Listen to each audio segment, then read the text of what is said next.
start talking to you and vice versa. How about we set up some conversation project? Yes.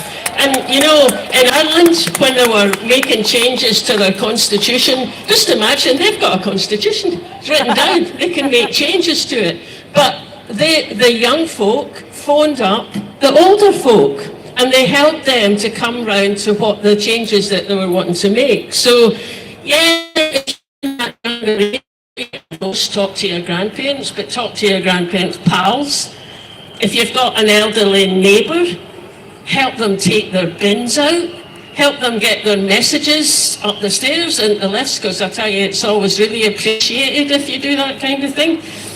Get chatting to them. Tell them why Scotland being an independent nation is important to you. Tell them what a difference you think it would make to you, but also tell them what difference it would make to them.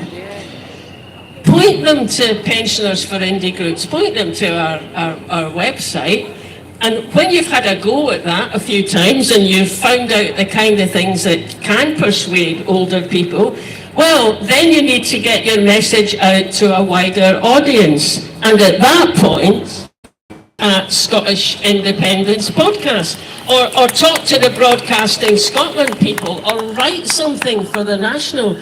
So we need you younger folk to give folk my age a nudge. Just persuade some of those maybes aye, maybes no pensioner to give your futures a bit more weight than they're doing at the moment. In return, we're going to give you a nudge. Because you younger folk, yeah, you're convinced about independence, but you're not so good at actually going out and voting for it. Yes.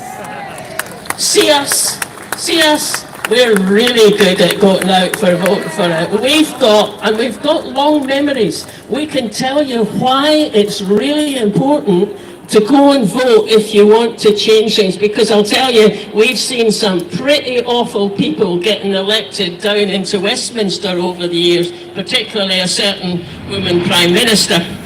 So you persuade us about a bit more and give us a nudge about, you know, why independence is so important to you and what your dreams are about it, and we'll give you a nudge to go and vote. So those two things, Scottish pensioner payment and cross-generation conversations. If we do that, we'll give the polls a wee nudge.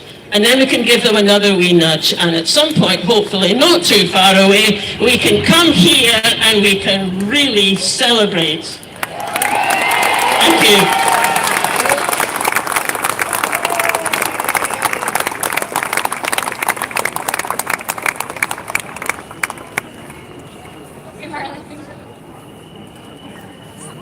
Please give a huge round of applause for Marlene. What a powerhouse of a woman.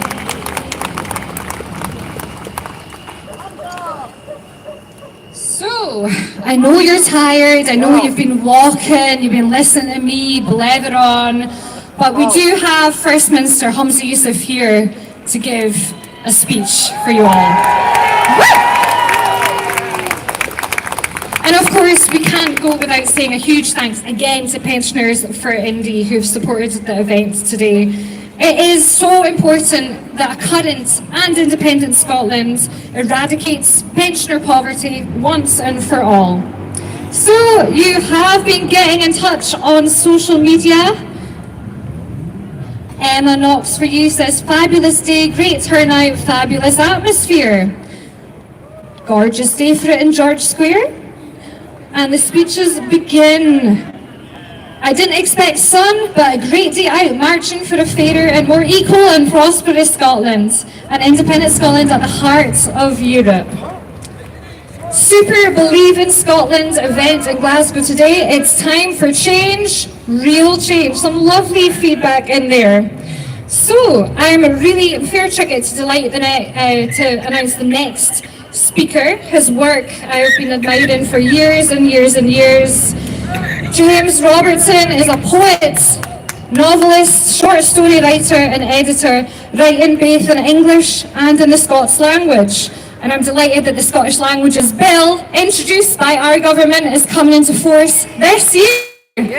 Hopefully. James is most well known for his novels, including The Testament Gideon Mac and The Land Lay Still, which is considered one of the great modern Scottish novels.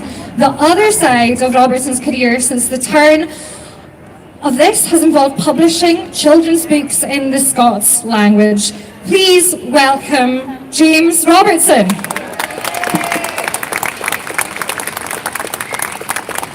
Hello. What a brilliant day this has been.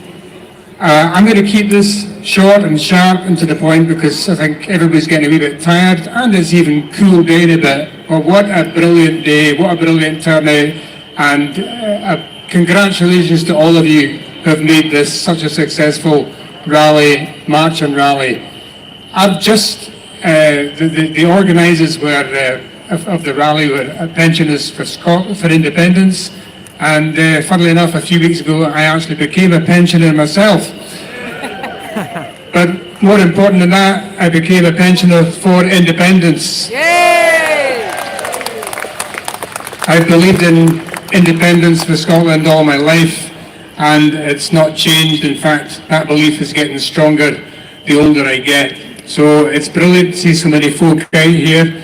I'm going to keep this very short. I'm going to read you one poem, and it's a very brief history of Scotland. It's called A Shortbread History of Scotland, and it's very easy to follow because it's entirely in cliches, and it goes like this.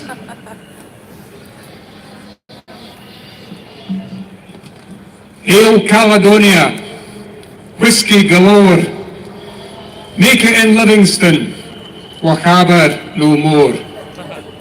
Glasgow's miles better, a Gordon for me, pure dead brilliant, you'll have had your tea. Kate Miller Falcher, come on Ben, will ye no come back again? Give it a howl, Offie no wheel, Jock Thompson's bairns in the land of the leal.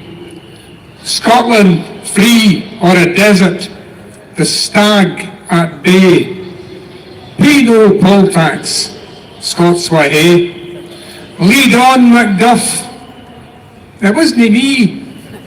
Up with the bonnets of bonnie Dundee. A parcel of rogues, the thin red line. Granny's healing hame for Auld Lang Syne. Haste ye back, come on, get off. Muckle fat sumph, stupid wee naff. Here's to us, wha's like us, made from girders. Lovely biscuits, there's been a murder. The blood is strong, Dunsire blue, was your Wally Shakespeare knew.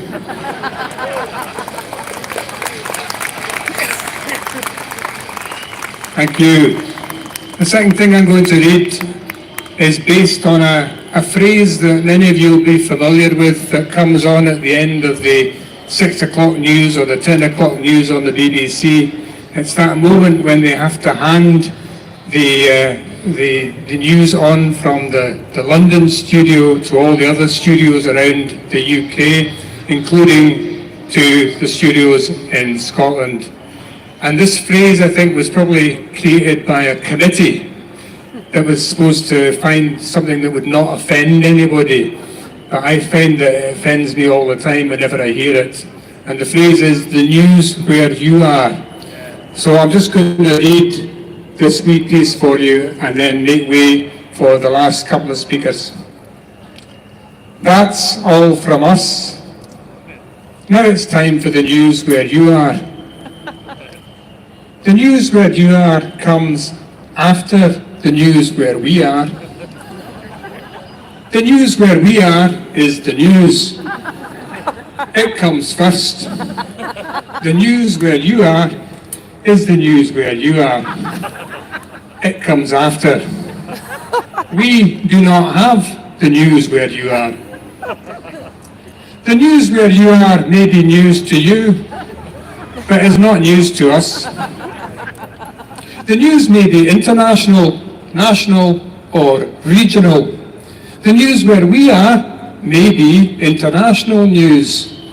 The news where you are is never international news. Where you are is not international. The news where you are comes after the international and national news. The news where you are may be national news or regional news. However, national news where you are is not national news where we are. It is the news where you are. If the news where you are is national news, it is only national where you are. The news where we are is national where you are. On Saturdays, there is no news where you are after the news where we are. In fact, there is no news where you are on Saturdays. Any news there is not where you are, it is where we are. If there is news where you are but not where we are, it'll wait until Sunday. After the news where you are comes the weather. The weather where you are is not the national weather. The weather where you are comes after the news where you are, and after the weather where you are comes the national weather. Do not confuse the national weather with the weather where you are. The weather where you are comes first, but is lesser weather than the national weather. Extreme weather is news. However, weather that is more extreme where you are than where we are is not news. Weather that is extreme where we are is news, even if extreme weather where we are is only average weather where you are. On average, weather where you are is more extreme than weather where we are. Tough shit. Good night.